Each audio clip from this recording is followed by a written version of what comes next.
என்னப்பா பாத்ரூம் வருதா? ஆயா கூட்டு போ.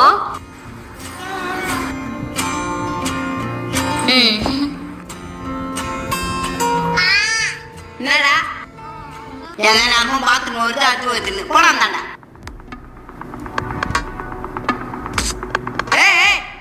ஐயோ இப்பதான் வாசல பெருக்கி கோலம் போட்டேன். அங்கேயே உட்காந்து பாத்ரூம் போயிட்டியா? வாசல் ஒரே நாத்து அடிக்குது. பெனல் போட்டு தான் கழுவணும். எல்லாத்தையும் கிளீன் பண்ணுப்ப.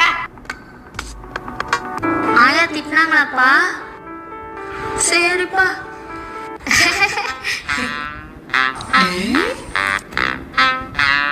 அம்மா பொண்ணு பாத்ரூம் போறா பாரு. பேத்தி பாத்ரூம் போயிட்டா? வரமா? ஆமா ஆமா.